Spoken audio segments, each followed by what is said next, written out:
Dispatchers help callers on the worst days of their lives. For over 25 years, we've been there. A silent partner in millions of calls thanks to our redundant and diverse networks that ensure call delivery. Today, cities are bigger, traffic more congested, and the challenge is more complex. But you're never alone, because InDigital is quietly improving, implementing, and driving the next generation of 911, so you're supported in every situation. Make the switch at indigital.net. If Within the Trenches has ever taught you something, open your eyes to what it is like to be a 911 dispatcher, or has inspired you to become one, then help support us and join our Patreon. Get exclusive bonus content, one-of-a-kind swag, discounts on merchandise, ad-free early access to new episodes, and much more. To join, please visit patreon.com/WTT podcast. And if you're an industry partner, we have something for you as well. And now, for the show. This is Jordan, and you're listening to the Code 7 Podcast Network.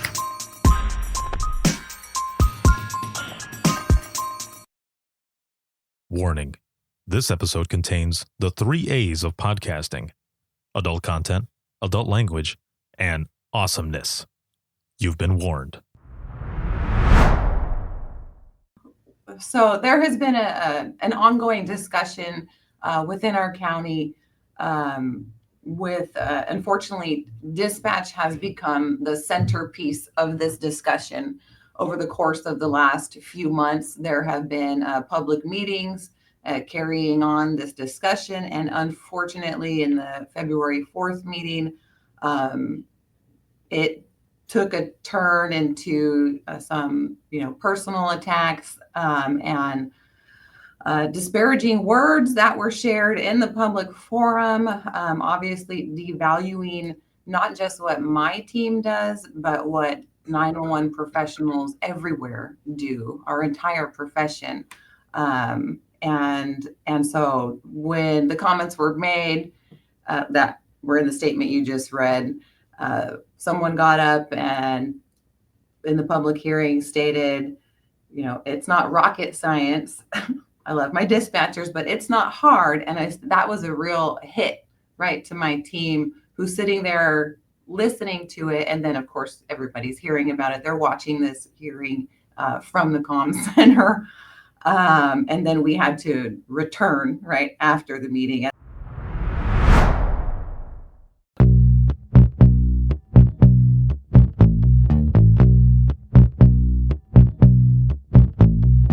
Welcome to Within the Trenches, true stories from the 911 dispatchers who live them.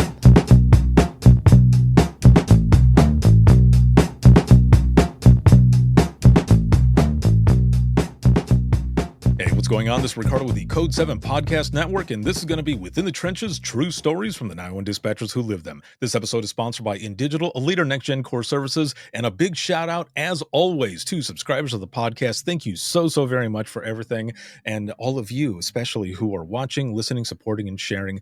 Thank you for everything. You're probably looking at this right now and seeing my background and wondering, what is that all about? What? We're going to get to that here in just a moment. There's always different things going on, and this episode is this is kind of a surprise episode. This is going out to everyone here, and I'm very excited for this episode. There's some other things that I could say, but I think looking at the background here says enough. So we're just going to go ahead and jump right in. And my guest today is Kasey, and she is the director of Stanislaus Regional 911 out of California. Hello. Hey, good morning. Yes, good morning. Well, afternoon for me, but morning for you. Right. Yes, I know. I was looking at the time. I was like, wait. Not for me, but morning for me. Yes. That's good. Yeah, that's good. Right.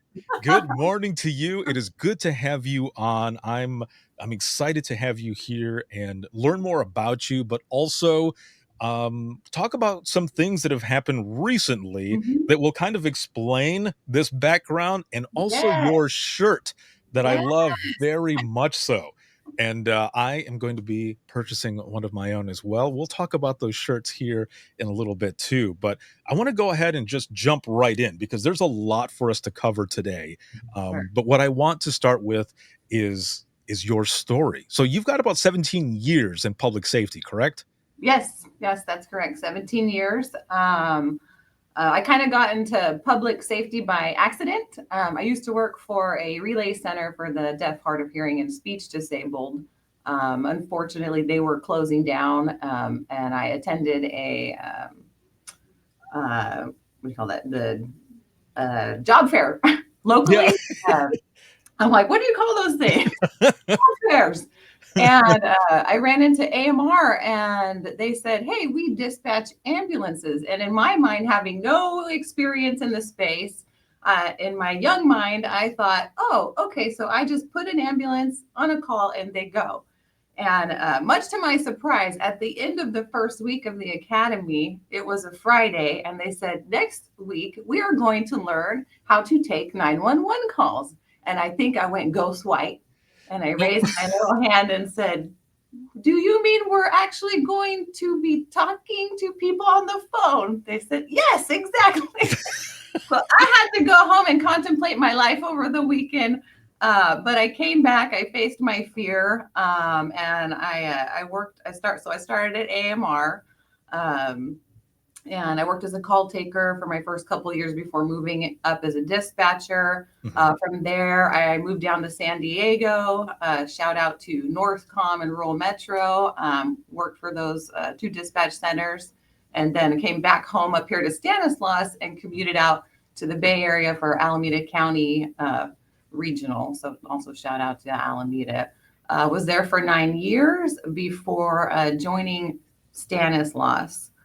And a little bit about the story of Stanislaus. So this center was going through a crisis. And I live here, and our community 911 is small, tight knit, right? So you hear things. Unfortunately, the things that were being said was like Stanislaus is a sinking ship. The wheels are coming off. That people are leaving. They're hemorrhaging employees. And at the time, they were missing or absent a director, a deputy director, 3 of their 4 managers, and they had a 47% vacancy rate. So you can imagine what maybe the vibe was inside the center, right? The culture. We're hearing things like it's a snake pit.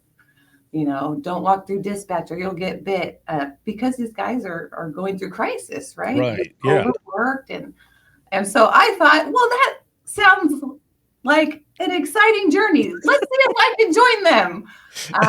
So there wasn't a job at the time, but I made a phone call into the center. I asked who's in charge, and they had placed a lieutenant and 2 fire chiefs into the center to try to help save the ship.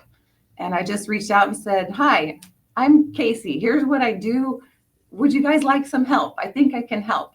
And that's how I came to be in SR 911. And yeah, Holy moly. the journey. Yeah, we've made, great strides. Today, we have only a 7% vacancy rate. We have 3 vacancies of 45. And we have programs. We have a wellness program. We have, QA. We have peer support. And my people are happy and smiling. They're actually enjoying coming to work, where in the beginning we had people at the back door who were crying before they had to come on shift because of the nature of, right, the toxicity Right. in the center, things like that. So, yeah, we're doing really, really well today. And that's the most important thing for me is, look, I'm pointing out here because I have windows to the dispatch. Looking at them, they like to watch me talk with my hands.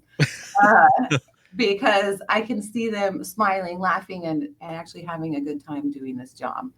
See, I love hearing things like that because you're right. There are some places where people are dreading coming in because of, it's short staffing issues or just people that are there that, are kind of, some of it is a toxic environment at times, right? But I want to back up a little bit. before you get to that part, because you mentioned starting out at AMR, Yeah. and which means you're just taking medicals pretty much all day. And I applaud you and anyone else who is doing only medicals because And fire. and fire. Okay, so medicals and fire. Yeah, for sure. So that's all you're doing. And I loved being on phones when I was in dispatch, but dude, like doing Hey, thinking about doing medicals all the time, I don't know. yeah, and instructions, I think there's a misconception like, well, you can't really give instructions over the phone. Absolutely, you can. Yeah. We have a 0-second response time to give life-saving instructions. I was just talking to someone the other day trying to provide some education, or they said, well, so you could just like put pressure. No, actually, choking, childbirth, all these things that they're like, oh, holy moly. Yeah. Right. And, there are times um, I think sometimes we think the call taker, right? That's the beginning. That's the initial step you take, and then you become a dispatcher. Mhm.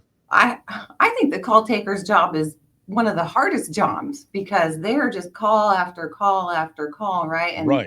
talking with the public and listening to these things. So don't forget your call takers. They Yes, are no. valued. Yeah, no, agreed, and I feel like and that's why I wanna talk about this a little bit because I feel like all of this in the beginning kind of helped and molded you going into what you ended up helping to fix. So, you're taking all these medicals and such and fire. You Mhm. started out and like you were saying, you were thinking, I'm just gonna be doing this or that, and then they Yeah. tell you about phones. So that people can kind of get a picture, those who are watching and listening right now, what Mhm. was that like for you in the beginning? Because did you get to do a sit along or are you just walking in after the No. hiring process in okay, so you Yeah. you walk in, if you remember walking in, what are you seeing? Is it a bunch of monitors? Is there a bunch of Oh, yeah. people? And also, were you slightly overwhelmed at what you were seeing and what you were going to be doing? Oh, yeah, I was overwhelmed. When I walked in, and it looked like a space station. All the monitors, the noises, right? Ding, ding, Yeah. going off, the lights and the flashing of lights on the CAD terminals. Yeah, it was overwhelming. And that's why the end of week one, especially when they said, you're going to be talking to people on the phone, I went, oh my gosh, I don't know if I can do this. And sitting down at the console for the first time, it is extremely overwhelming, right? But you figure it out. You just keep coming back every day and learning more, and eventually you hit that moment where it clicks, right? Mhm. But yeah, it was that I thought, holy smokes, like this is a big job. Now, are you working 8 hours or 12 hours there, or Well, how does the structure there when you first started out? yeah, they were working 12s, 06 to 18. They had some staggered shifts. I worked a 10 to 10, I think it was one of my first shifts, which has worked out. You could sleep in a little bit and get to go home in time to get to bed and have enough sleep. But Mhm.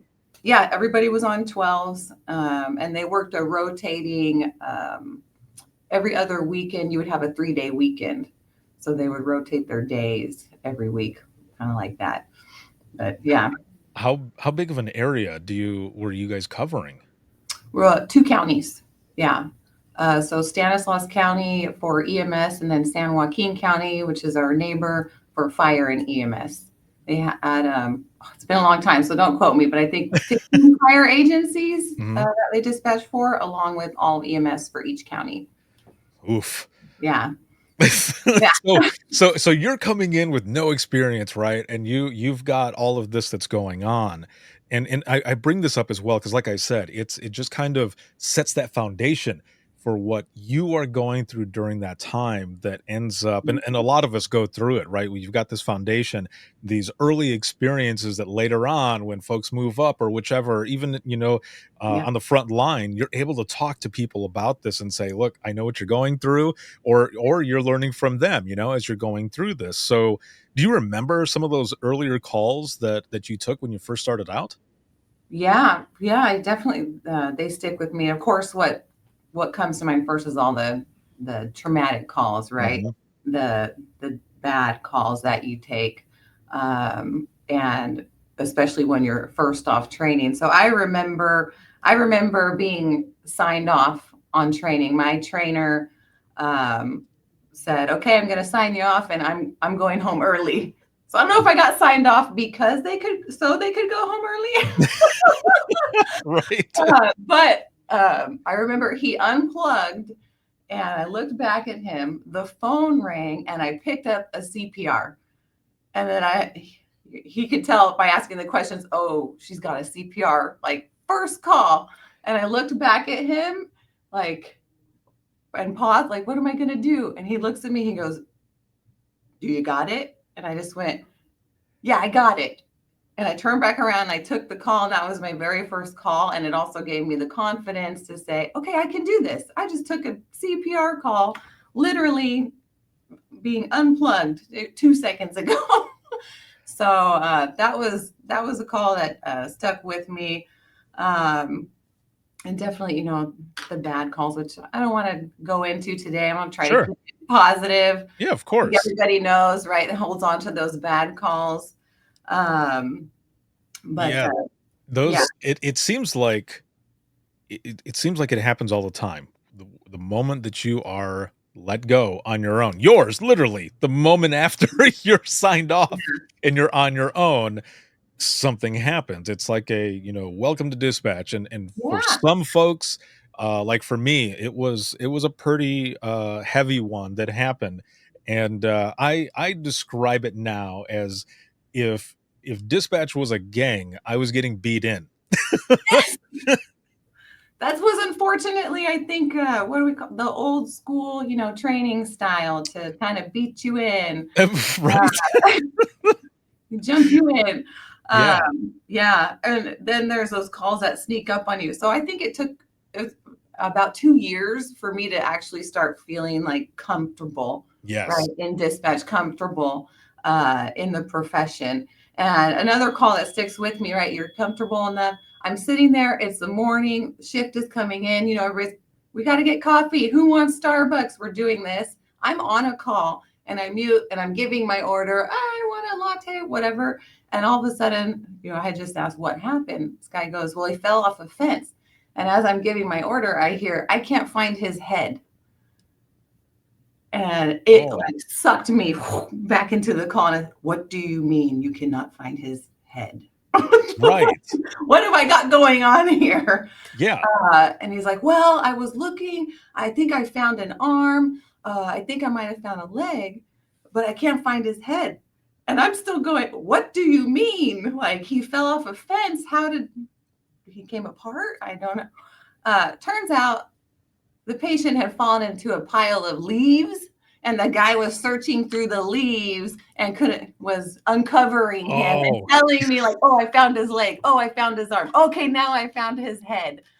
Okay, so he's fully together. That's great." We're gonna give instructions. Oh my Lord. This is how the report comes in sometimes. You have to kind of be a detective and sift through and uncover these things. Oh, yes, and I can just imagine. So for those who are watching and listening, 911 professionals have the ability to multitask like you wouldn't believe. That you almost like picture an octopus, with all, doing all of these different things, and you're able to hear everything that is going on. You build that dispatch ear and you can do so many things. Because I remember as well, I would take calls and out of this ear as this one is going, I would hit mute so they don't hear me talking, but I would do the same thing. Like, I'll do half on the pizza if you guys go half, and and then go through the call. But yeah, you're right. When it's something like that, also you hear one of those things, and I don't know if you did this, but I can imagine that someone would end up saying, "What do you mean you can't find their head?" Like out loud, so that everyone else, because that's the way it happens, right? Sometimes when a call comes in and it's you repeat it so that everyone out there knows, It's not just for you to confirm it from the caller, it's also at the same time so that everyone hears what's going on, so that they know you've got something going on. Or the other thing is, you when you hear someone typing hard and fast, you know something is coming. Yeah. Yeah, you're exactly right. It's an alert to everybody. Right. You hear that? Okay, focus on our partner, right? Let's see if we can help her out. Totally agree with you. I I can't imagine though, like, taking the call, right, and typing it in and stuff, and then hearing someone say that, and you're like, "Okay, what? For real? Like, I this thought is." this is to fall off a fence. Yeah, exactly, like, What happened? what happened there? Right, yes, no, this stuff happens in Yeah. 911 where where you don't know what is going on, but luckily, the person was in leave, so that's Yes. good. Luckily, not a bad outcome on that one. Right, yes. Now, I do have a question.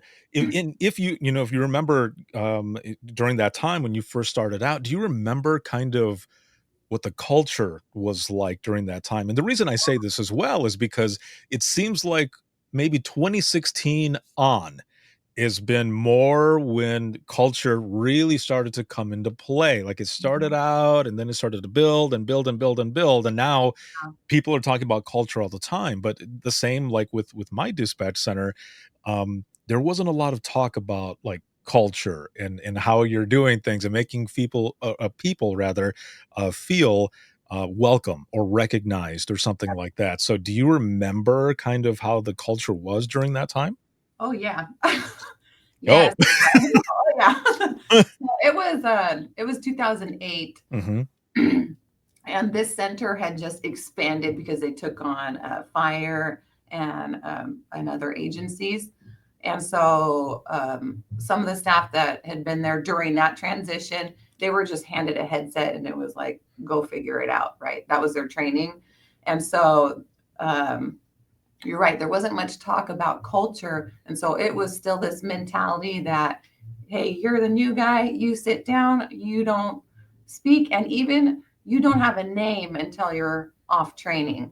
Yeah, you come into the academy and just know we can release you up until the last day of your probation. So it's like you're working in the fear, and then also like trying to keep your head down. Well, that's not really productive when you're supposed to be in a learning environment, right? I'm Right. afraid to approach people. Now, add on top of that, I have a major fear of public speaking, which I have learned to kind of work through this fear, right, in my career. So when I came in, I didn't, the culture there was to stand up and say, hey, cancel that call, and you yell across it. And I was like, I'm not getting up. I'm not doing it. My trainer was like, you need to stand up. So I was the trainee. I called them on the phone. I was like, can you cancel such and such unit? And the dispatchers were looking at me like, are you crazy? and my trainer let me do that until I learned, yeah, that's not cool. Dispatchers don't want a phone call from across the room. Right. So I had to stand up and finally I yelled, cancel. I think I yelled too loud, cancel medic, whatever it was, and worked through that. But yeah, it was tough. There was a lot of eat your young, mentality. Put them through the ringer as the probie and see if they can make it. But there was also like this attachment or hesitancy to become attached to the new person in case they were released from probation. So even some of your senior employees, I think that's where like hey, you don't have a name, or I'm not going to interact with you until you prove yourself, because the last person I did that with, they were let go and now I've lost my friend, so like kind of that trauma for them going on. But yeah, and I came through that kind of stuff in a couple centers, and I think it really helped shape my mindset and what I do today. Like that culture is over. We don't have any room for that in SR 911. I tell my people all the time, we will hire someone with a great attitude over someone that can dispatch with their eyes closed but has a bad attitude any day of the week, because we're not building that kind of culture here. We're building a better culture with a better team, right? A supportive team with the right attitude. And I was lucky enough to have a couple people in those dispatch centers that were kind of toxic or had that culture back in the day, that were trying to make that change, that were mentors, Yeah. to help me, guide me. But it became almost like a driving force for me to want to get in positions to make that kind of change for dispatchers, because I went through it myself, right? And I don't want anybody to have to go through that anywhere. It shouldn't be that way. It doesn't have to be that way. Right. So anyway, but I yeah. I love that. I love that. It's kind of leaving the profession in a sense, or the thought process rather. That mindset of wanting to leave 911 in a better place than what you found it. Mhm. And I think a lot of us that do speaking or are directors, deputy directors, supervisors, CTOs, whatever. That is kind of that goal, because you've got new folks coming in and you want to kind of help mold that literal next generation of 911 that Yeah. is coming in. Now, I do have a question though, because there are some centers that are still like this. Like I go around and I teach a course about communications, bridging the gap, all of these different things. And one of the pieces that I have in there is about the eating our young, and I asked that question. So I kind of want your opinion as well. What your thought on this is why do you think that happens? Do you think it's because there are some folks that are left over from that previous guard, where it's like hurt people? It's like, I went through this, so now you're going to go through this. But there are some, like yourself, like myself, like a lot of other people who are like, we went through some of the crap like this. We don't want you to go through that, and we're helping Yeah. change that culture. So, do you think it's just that it's hurt people, and it's that previous guard, or what do you I think? Yeah, I do think it is some of the previous guard, right? And passing that down generationally as if new people come in, right? This is how we do things. And Yeah, it keeps being passed down until you have somebody that's going to, or a group or that's going to say, hey, no more. We're going to change this. We're not doing that. And let those people filter themselves out, right? I think that's where also, from a leadership standpoint, accountability comes into play. You have to have the hard conversations. You have to stand strong. Your people want you to hold the others accountable, because that type of attitude, that mentality, it becomes a cancer, right? You right. have one with that, it starts to spread. So don't let it spread. Have the hard conversations. You have to hold people accountable to change that, because that attitude affects everybody in the room, right? Right. You have one Yeah. person who's spewing this toxicity or whatever. Everybody who hears that is affected by it. And I think, yeah, I think you're totally right. It's been handed down. And then you've got, the centers that maybe the small centers that feel alone or unrepresented, that are overworked, don't know who to reach out to. They probably get frustrated and tired. My people here were the same way, being worked to death almost, no breaks, no, not 18-hour shifts. Yeah. It gets tough. And then so that it becomes, when you're in that kind of a situation, it becomes really hard to say, we're going to make a culture change on top of while we're going through this.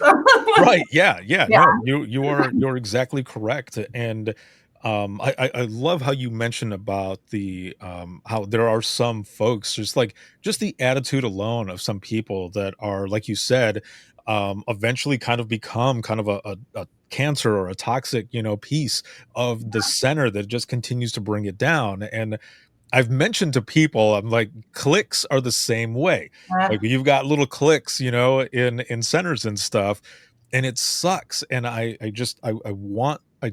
been saying this lately, and it's just that for those that are out there, if you are part of these cliques, I just want you to remember something, because I've talked to a lot of people, and this happens at just about every center. Eventually, those cliques are gonna be broken up, yeah. whether it be different shifts or people end up leaving to different centers. And if you're the last person from that click, man, people forgive, but they don't forget. And you're going to be the person who's trying to work very hard to gain the trust back and support from those that you were crapping on when you Yeah, were part of that clique. it's true. We don't forget. Right. It happens. And this is also why I wanted to go into a little bit more of your story going on to right before you came to the regional 911 center, because Yeah. you went through all of this, and Mhm. that, that helps as well, kind of tell the story a little more in the sense of you seeing, or hearing rather, that there were some issues going on and you reached out Yeah. because you wanted to help. Yeah. So you go through all of this stuff. You've got your experience, right? Taking calls, being on the radio, doing all these things, going through the toxicity of what it was or whichever. And so you've got this, and it feels like you kind of have also kind of this mission that you want to just continue helping. Yeah. And you come to this center.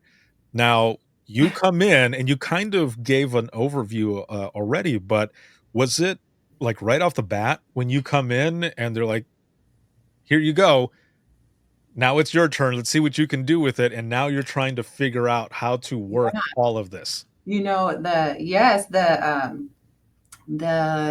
chiefs and the lieutenant that were in here trying to help, uh, kind of just said, "Here you go, sit at the desk and fix it, right? Help us fix it." Uh, because and I appreciate them so much. They were so supportive of me and everything. It really helped me get through the first couple of years here. But they themselves were like, we don't know what we're doing, right? We're not 911, we're chiefs, and Yeah. we can do this together. But yeah, coming in, you would walk. I walked in and you could feel, right, the tension in the room. You could feel that, oh my God, we're being worked, so much. We're going through this. We don't feel valued. I heard stories. So the first thing I did was start meeting with everybody like one-on-one, just to introduce myself, not in a professional way, just to talk about, hey, I have, 3 kids.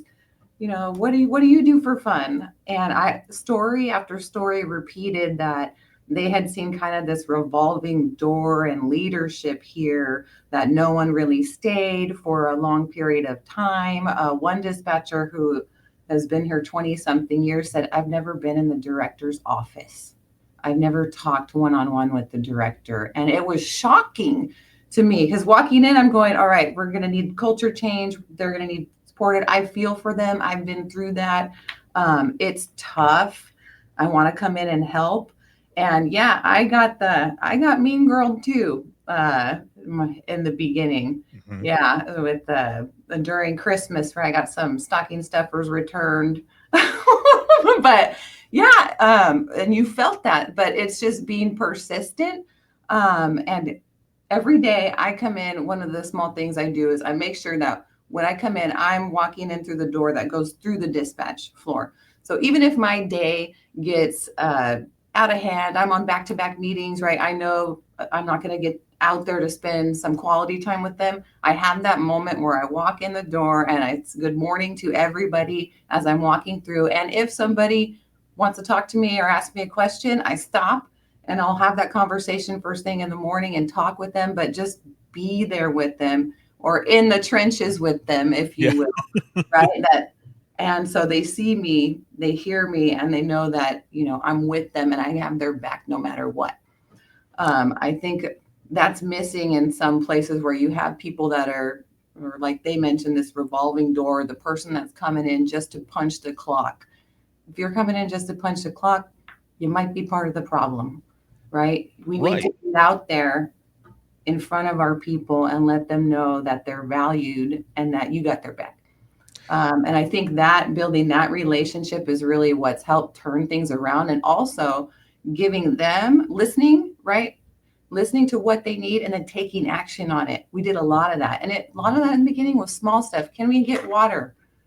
Yeah, we can get a water service. Can we get coffee? Yeah, we can get coffee. Those were huge things in the beginning. And I'm going, just coffee and water? Like but what do you guys really need? Like, Right. Yeah. peer support. Let's get, we need to get our staffing up.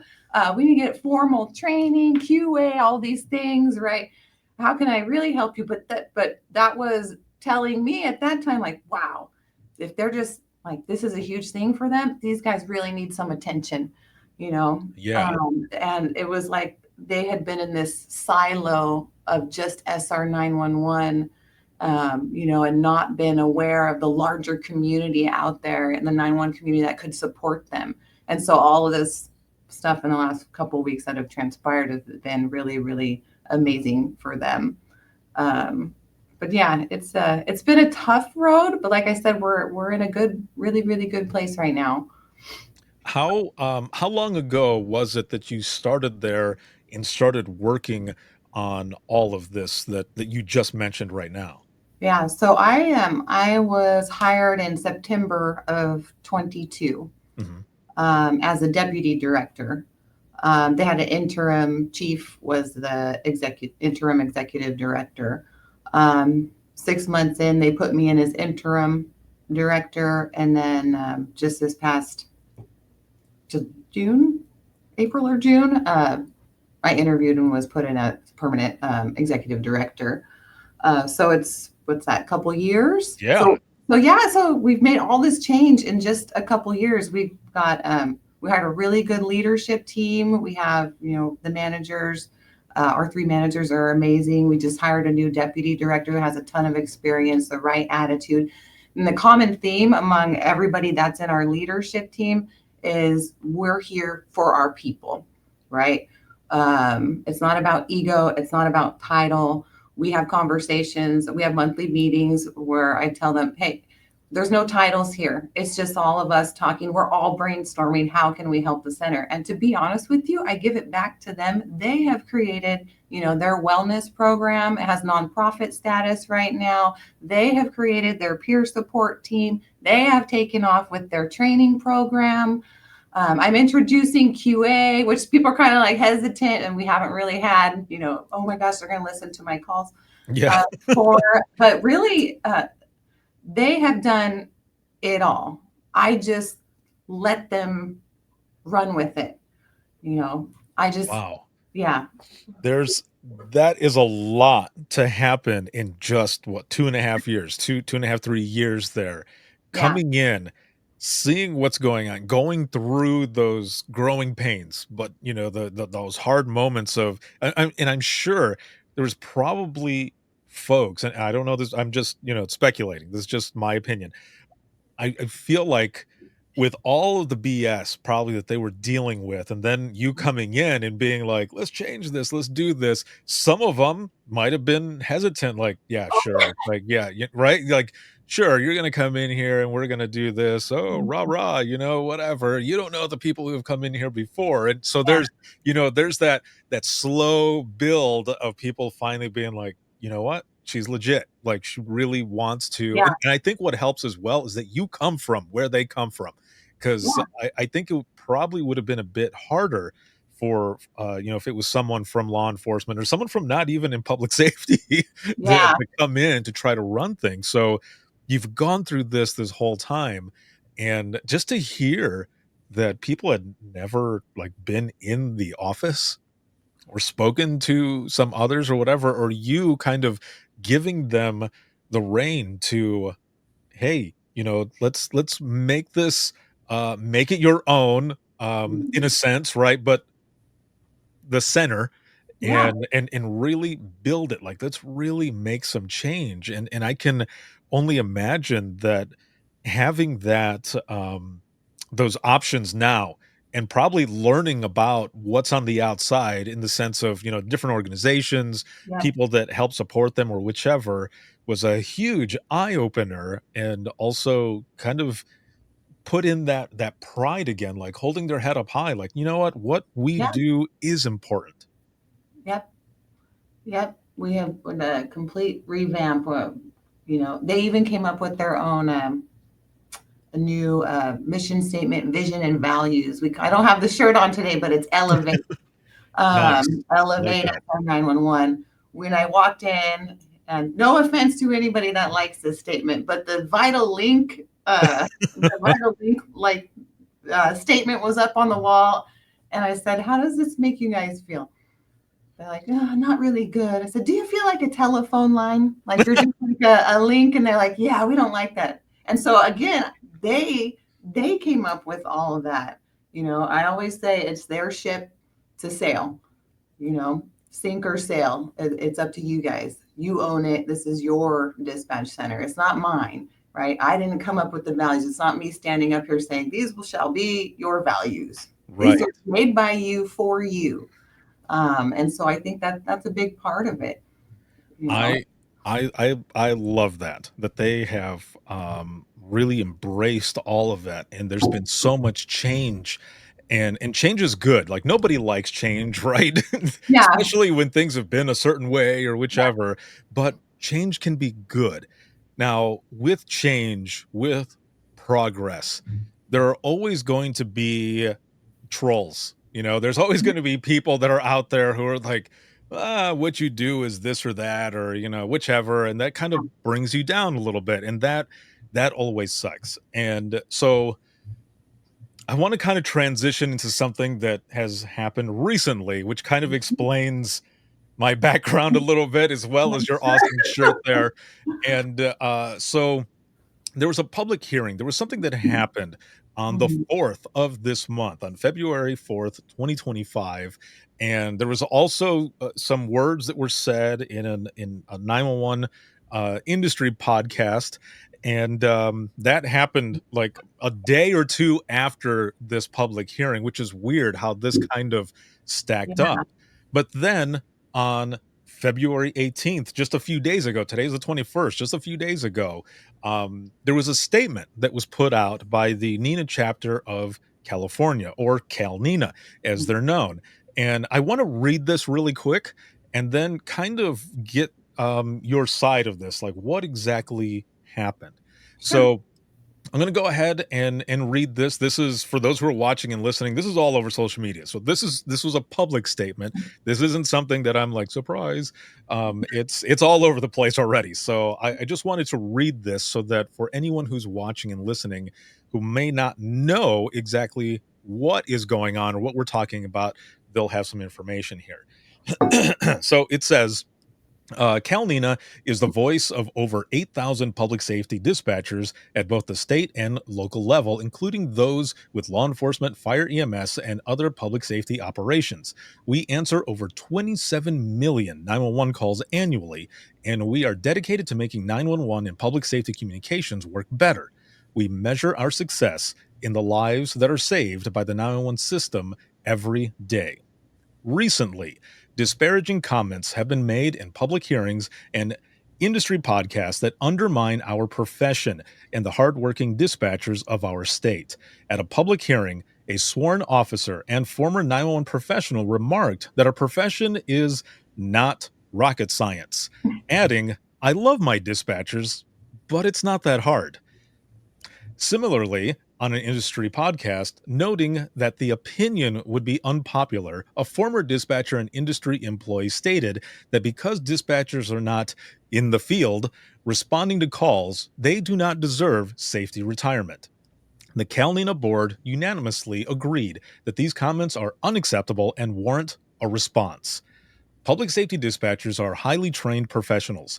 Our work requires months, sometimes a year or more, of initial training, followed by mandatory continued education throughout our careers. Any working dispatcher can attest that it takes 2 or more years of training and work experience to truly be comfortable in this profession. Dispatchers must constantly adapt to new technologies and evolving emergency response procedures, making the job increasingly complex.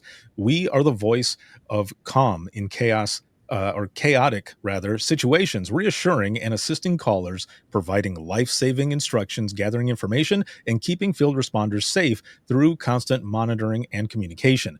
During the COVID-19 pandemic, our worth and skills became even more evident. Dispatchers did not have the option to work from home or shelter in place. We continued to report to work in close quarters to ensure that public safety was maintained. In many cases, COVID-19 traveled through our centers, infecting dispatchers who continued to come to work because they knew the job had to be done. At the vast majority of 911 centers around the state, we operate at or below minimum staffing due to the difficult and taxing nature of the job. Shifts of 10, 12, or 16 hours are common. The job is restrictive and sedentary in nature, and dispatchers must deal with adrenaline-filled and taxing shifts. We routinely sacrifice time with our families, missing birthdays, holidays, and life's important moments because we are passionate about our profession and our communities. It is especially troubling that field responders and former 911 professionals have made these statements when they have sat in our seats, worn the headset, and understand how difficult this profession truly is. The mental and physical toll it takes on our professional and personal lives is real. Devaluing the dispatchers that work hard every day of the year, keeping you safe, is not constructive, nor is it welcomed. Rather than devaluing the professionals who keep our communities safe, we should stand together as one public safety team. The Calnina Board has over 196 years of cumulative work experience in this profession. We have seen the evolution of the profession from paper cards and rotary phones to computers and cell phones to texting 911 with language translation and artificial intelligence. It is ever evolving, yet 911 will always require someone to take the call. That is why we are here, and we are not going anywhere. We will continue to serve the public as we always have, making it appear easy, professional, and carefree when it is anything but that. We urge the public to support the reclassification of public safety dispatchers as safety employees and grant us the pay and benefits that are commensurate.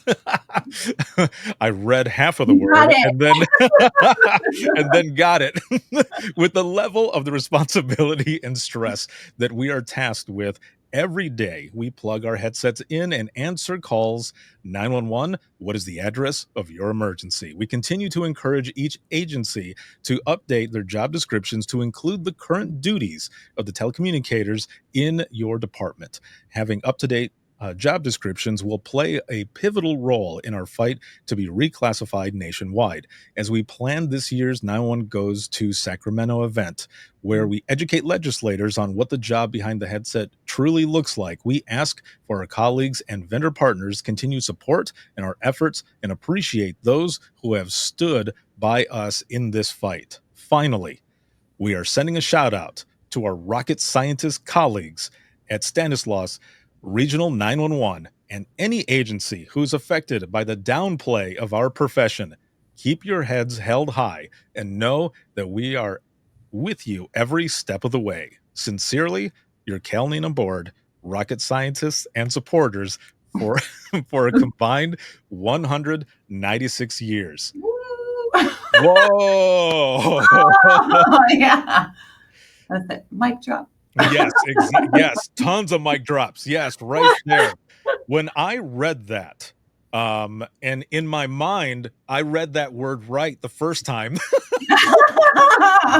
You did well. You almost made it through. I read that and I thought, what the hell happened? Like, what is going on? So, here we are. So what exactly happened? If you can just kind of give us an overview, because you're reading the statement and everything, which stand behind fully, like, man, don't downplay what 911 professionals do because you have no idea. So, what happened? What happened? So there has been an ongoing discussion within our county with, unfortunately, dispatch has become the centerpiece of this discussion. Over the course of the last few months, there have been public meetings carrying on this discussion. And unfortunately, in the February 4th meeting, it took a turn into some, personal attacks and disparaging words that were shared in the public forum, obviously devaluing not just what my team does, but what 911 professionals everywhere do, our entire profession. And so when the comments were made that were in the statement you just read, someone got up and in the public hearing stated, it's not rocket science. I love my dispatchers, but it's not hard. And that was a real hit, right, to my team who's sitting there listening to it. And then, of course, everybody's hearing about it. They're watching this hearing from the comm center. And then we had to return right after the meeting. And there were other comments made that were kind of hurtful. And it was just an unfortunate situation that it had to take that turn. But when we got back, I have to tell you, my team was already at work. Like, we are rocket scientists. We are, because the work, and I'm speaking to the 911 community, and we all know this, the work is hard. Yeah. And you know what? It is kind of rocket science. It takes a special skill, a special attitude, personality to be able to do this job and with longevity.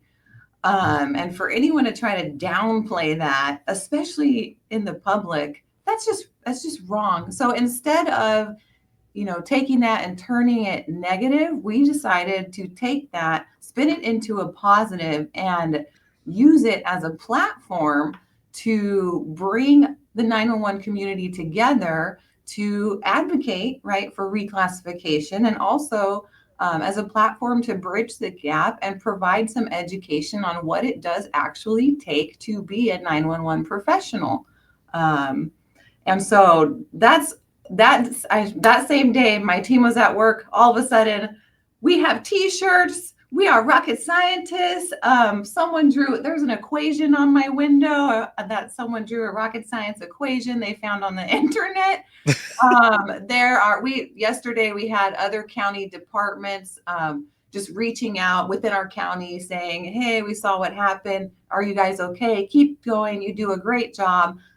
One department brought over, I don't have it on my desk, rocket science trophy. It's a rocket ship in a trophy, and it says rocket scientist of the year or whatever. So we plan to use that like as a monthly employee of the month thing. And then we went to it got on social media because I shouldn't say unfortunately, but there were colleagues of mine watching this public hearing live because they were interested in the discussion. And so we had people from not only California, but also in other states across the nation that heard this live, and then it kind of just took off like a rocket. It launched. Yes. And so, It went up. yeah. And so it's kind of become this movement now, rocket scientists, and we have people that are buying the shirts, other agencies as you've probably seen on social media, making videos, reaching out, giving a shout out to my team, because that was a blow. We've done all these great things that we've been talking about in this podcast. We're on such a great trajectory. We're talking about even, bringing in EMS consolidation, about improving the 911 system in the county. They're doing an awesome job every day. And then to have someone get up there and make disparaging comments was just really, really unfortunate. But all the love that has been coming out from our community and to my team, they are resilient and they are pumped right now. They are rocket scientists. So everybody's got their shirts. It's just, it's amazing. And of course, the support from CalNina, very much appreciated. I think it's an opportunity to spread some positivity and, like I said, advocate and provide some education. So. Yeah, I fully agree, because people could have easily responded in anger. Yeah. And it didn't go that way. And even with the statement, like I posted something yesterday, I think it was yesterday morning, and it just kind of was mirroring what CalNina had said. But what I was saying was that that's why it's important for us to share our stories and talk about what it is that we do, Yeah. and also think about how we talk about that, because that's the impression that is in perception that's going to be left on whoever it is that you're talking to about what it is that you do. and Yeah. and I mentioned in there, don't respond in anger, respond the way Kalnina did in their statement, because it was all facts and knowledge.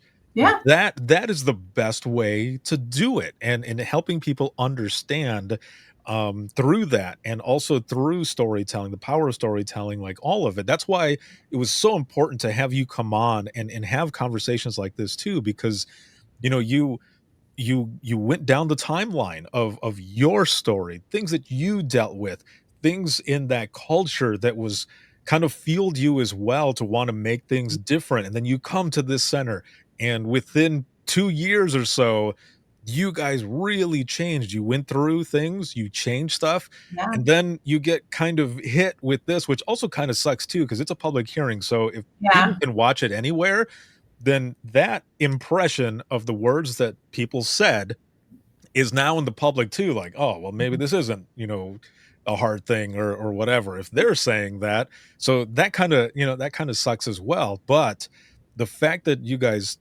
turned it around and embraced the rocket scientists and all of it, but also to show people what it is that you guys do and give some understanding about it, like that is exactly the way to do it. And I can't wait to see how much more um people embrace everything that you all are doing. I mean, you already see the support coming from, social media, people Yeah. from other states, other centers. And really quick, for those who might want to purchase one of those shirts, because I'm gonna buy two already in the color that you're wearing, and there's one in black as well. I think it's on like Sticker Mule or Yeah. something like that. There's not just SR91, but there's just a 911 Mhm. option as well. But yeah, it's on Sticker Mule. Awesome. So make sure to check that out there, because the proceeds from those shirts go where? Straight to the wellness program. It's their online store, their nonprofit status, and so they earn the funds go to straight to SR 911 wellness. Excellent. See, and that's awesome as well. It goes to a great cause, goes to, for everything there at your center. And with all of this that is going on, the support for your center, and some of these disparaging words that have been said from people over there, and the industry podcasts or whichever, where do you see this going? Like, do you think it will? Because in my opinion, I feel like it was a no pun intended, a launch pad for for even more people to see and understand, like you said, what it really takes, what people really do in 911. Yeah, well, I think you're exactly right. It's a launch pad. It's a rallying point to say, to shine the spotlight on our profession. There's things that we're advocating for, right? Mental health and wellness. We experience PTSI. We need programs that support our dispatchers so that they have longevity in the career. We need proper pay and benefits. We need to be reclassified. So where do I see it going? I'm not totally sure, but what it is definitely doing is creating a larger platform to shine the light on these issues, shine the light on the profession for the people that are behind the scenes most of the Yeah. time, right? The people that are not necessarily seen. It's an opportunity to get them seen and heard. That's where I see it going, right? Spread the mission, spread the love, let people know what it is that we do and why it is important that we are have proper benefits, pay, and are supported with proper programs, right? Just like any other public safety professional. Right. So I have had so much fun with you on this episode, and we're going into the wrap up of this. And I've got two questions here at the end for you. And the first one is because of what you've been going through lately, but also seeing the rally. And like you said, coming back after that hearing, and your folks already like, this is what we're Yeah. doing. Like, this is, just embracing it, right? Yeah. And making it a positive. For anyone out there who has ever felt maybe unseen, unrecognized, even right now, as you know, Nina is next week going to be in Washington. Their 911 goes to Washington, that they're going and continuing to talk to officials about reclassification and such. But specifically, what I'm getting at here, for anyone who may have been brought down a peg or looked down on for the profession or whichever, or someone else saying what you do is not that hard or whichever, what would you say to them? I would say, you're getting me pumped. No. What I would say to them is take comfort in your team. Reach out to the 911 community. That we are here to help you. There are organizations and others out there. Get connected. Don't let those comments bring you down. Those people, I think, have a lack of understanding, right? They don't understand the job that you do.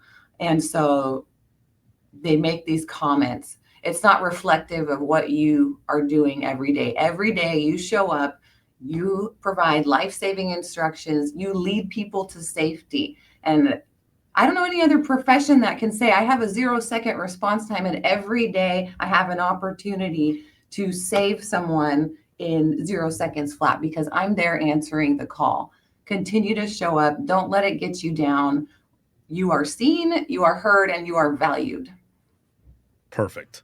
I love it. And then the final question is for you specifically. And I ask the same question to every single guest at the end of the episode. So you've got 17 years in this profession, and you, as we've talked about, have gone through a lot. But if you could go back in time to talk to yourself at the beginning of your career in public safety, what would you tell yourself now? And it's not to change anything, right? Because I feel like we go through certain things and it brings us and helps us develop to who we are today, right? Whether it be hard lessons, good lessons, whatever the case may be. But if you could go back in time to talk to yourself, what would you tell yourself? Well, I think I would go back to that trainee, right, who was having the hard time, and just tell myself, I know you think you like this career now, because I was starting to like it, like off the bat. I fell in love with it, right? There are going to be hard days. Keep working through the hard days because, oh my God, you don't know what you're going to do in the future. This is going to be an amazing experience. You're going to meet amazing people. You're going to touch lives, and just keep working through the hard days, right? Keep going. I would give myself that encouragement. Awesome. That is awesome. That is excellent. Thank you so much for being on, for what you do for this profession, and just for you, for being a good human, man, and the way you are with your folks there, because a lot more centers need someone like you. Yeah. So thank you very, very much for everything. And from within the trenches, the I Am 911 movement, we are behind you. We are Thank you for being an advocate. Thank you for giving us this opportunity to spread the word, amplify our story. We're really hoping that this helps shift the mindset, and it also reaches some of our field responders, our chiefs and our sheriffs that are the executives over dispatch, to say, hey, we are a part of public safety. We are a part of the team. And also, everybody, don't forget your admin staff and your tech team that supports you behind the scenes. Yes. Also, you don't operate without them. They're going through it too. And just remain resilient. Awesome. Thank you again for being on. And I will be right back here with you in just one moment. And for those who are watching and listening, if you have any comments, questions, or you ever want to be a guest on the show, you can email us. And that's going to be wttpodcast@gmail.com. Once again, that is wttpodcast@gmail.com. But the easiest way to do all of this is to simply go to links.co/WTT podcast. And that's links with 2 I's.co/WTT podcast. You'll find everything there. You'll find my email, all of my social media, where to follow, where to hear the latest episode. And if you want to be a guest on the show, there's a link there as well. So whether you're new, currently in it, you're seasoned or retired, I would love to share your story. I've been doing this for over a decade. This is my passion, and I wouldn't change it. I love helping to share these stories out there to literally the world. This podcast it can be heard in over 60 countries. And I just recently surpassed 2.3 million downloads, but I couldn't do that without all of you. So thank you for that support and all of you who have come on over the years to share your stories. You can also find information on the Imagine Listening books and so much more. Again, that it's links with 2eyes.co/WTT podcast. A big shout out to our sponsor as well, In Digital, a leader next gen core services and subscribers of the podcast.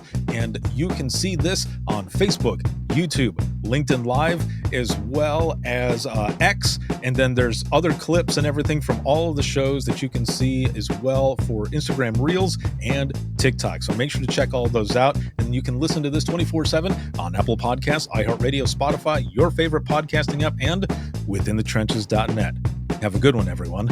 And we will see you all in the next one. You just listened to a Code 7 Network podcast. If you have any questions or would like to be a guest on the show, send an email to WTTpodcast@gmail.com.